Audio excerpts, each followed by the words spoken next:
Welcome everybody back to my channel, and I hope everyone is having a wonderful fall day. And I wanted to start off by saying that I was at work yesterday and I was on a break and I was talking to a beautiful young lady, and she was telling me about some of the guys she had dated, and a guy that she currently dates now.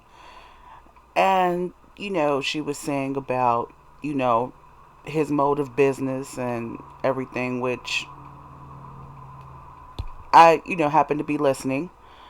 And, I had some advice or some little suggestions. And, there were other young ladies around, and some of it might have been a little offensive. But she started off, with saying how, he's in the street, he's making that money, and just the perks that I guess come along with doing that type of work. But that drives me into my topic for today: uh, Uncle Tom versus telling the truth. The streets equals the new plantation. Okay, so I wanted to start off by saying, back in the times of slavery, the plantations were designed to be in the back of the slave owner's house, to watch the slaves. And, they were right there, right in the back of the yard. Okay. But now they are disguised. The plantations are disguised and modernized to be our neighborhoods and the black communities. Also, with the hanging out on the street corners, okay, with us hanging out in the street corners, and a lot of our brothers especially. And one of the things that the young lady brought up is that one of the guys had told her that, you know, they don't want to work for anyone else. In particular, they didn't want to work for white people. Okay? And I'm not a man, so I don't know how it feels to, you know, not want to work for someone that much because I want to be in charge, because that's the nature of a man, period, regardless of what color they are. So I do understand that. But what I was trying to relay to her, to also help relate to other young black men out there, is that you don't want to work for anybody else, right? But at the same time, if you get caught up, you get locked up in jail, who are you going to be working for while you're in jail?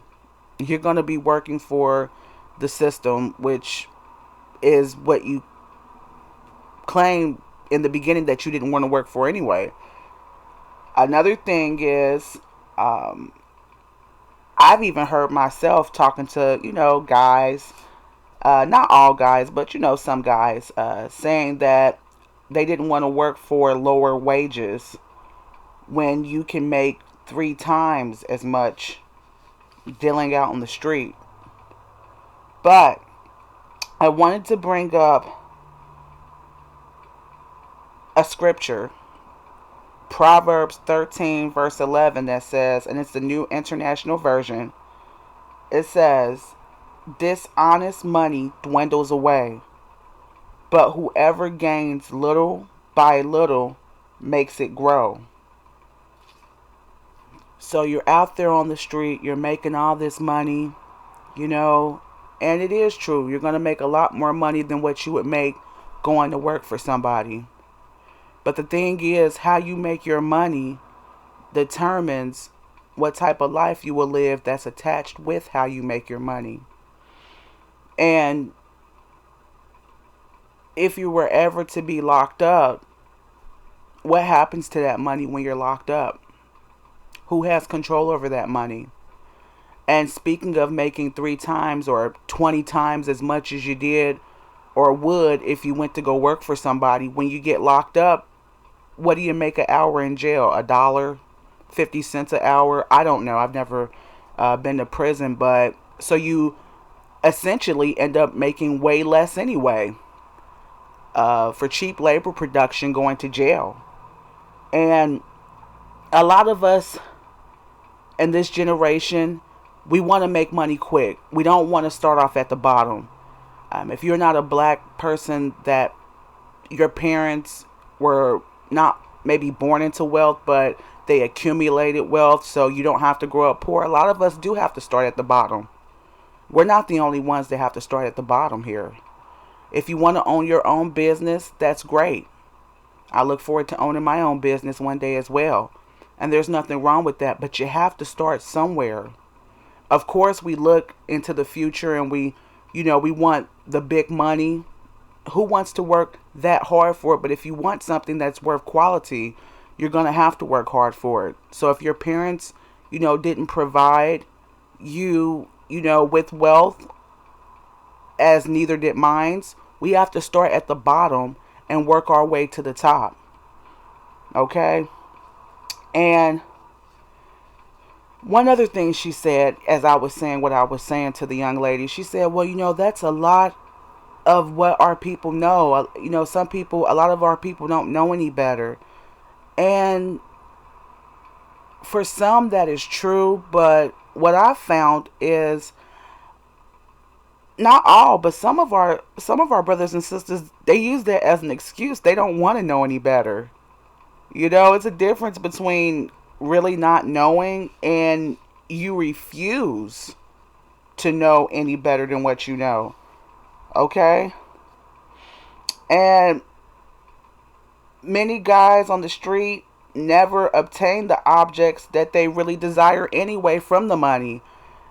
Like, you watch the TV, you watch, certain movies, and a very small percentage of guys in real life that really obtain the big houses, obtain the mini cars, and whatnot that they get from, dealing drugs on the street. Especially in my state, I've seen a lot of guys, they don't even have cars. They don't even have a place to live. And they're out there making that money. But it kind of ties me into another scripture, Proverbs 1 verses 19. Ill-gotten gain, it takes away the lives of those who get it. I've went on the block before and I've seen a lot of guys, they don't look like they've had a bath. They might have on something new, a new outfit, but they don't look clean. Their health looks like it's deteriorating. They look old before their time. And to me, that's a powerful scripture, whether you believe in God or not. And it's not about taking this to church or anything, but real is real. I mean, the way you make your money, an ill-gotten gain, it takes away from your life force, your soul, your being. It takes away from your youth.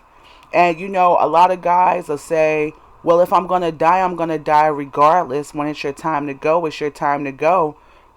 Some of that's true, and some of it, the way you live your life is the way a lot of times that you go out of this earth. A lot of our brothers are ending their life before their time is really up. Okay? And that's just part of the reality of it. So the goal is to be prosperous, and being prosperous is different than accumulating wealth. Because like I said, what happens to that money when you die? Is the money worth it? You having to sleep with multiple guns and whatnot underneath your pillow. You having to walk around looking over your shoulder every day with paranoia because of the things that you may have had to do to maintain that money. The dissension amongst our brothers trying to get to a place where they're all trying to get to. And I'm like, well, even if you're going to be doing that, at least have some unity in doing it. I mean, black men aren't the only ones that sell drugs and everything, but even other races of men have a lot more unity in what they're doing than what we have. And it's just a matter of, like I said, serving long sentences in jail and Well, one thing is doing those types of behaviors, okay, like selling drugs and being out there in the street, it really only leads to three places. Either you being in jail, okay, being warehoused in a environment that has high rates of HIV, being warehoused around all men, leading to high risk of homosexuality, or you're gonna end up dead in a grave. And I remember I heard one Klansman, a Ku Klux Klansman, say, "Well, we don't even have to kill black men anymore because, we can shove the drugs and guns in their and alcohol in their community, and they'll kill themselves." And then I heard on the flip side, I've heard several black men say, "Well, they put that into our community. They put the cocaine back in the 60s and 70s into our communities to, help destroy our communities," which may all be true. But just like a mouse to a rat trap with cheese on it, just because the bait is put out there doesn't mean that you have to take that bait. It doesn't mean that you have to take it just because it's put forth. And it's time, okay, as black people, that we stop using that as an excuse. There may be a system put in place to keep us suppressed and oppressed, but we don't have to make that our reality. Just because a lot of us come from the hood, poor, impoverished areas doesn't have to define us for the rest of our lives. Just because you start off at the bottom doesn't mean you can't end up at the top. Okay? And that's pretty much all I had to say today on this topic.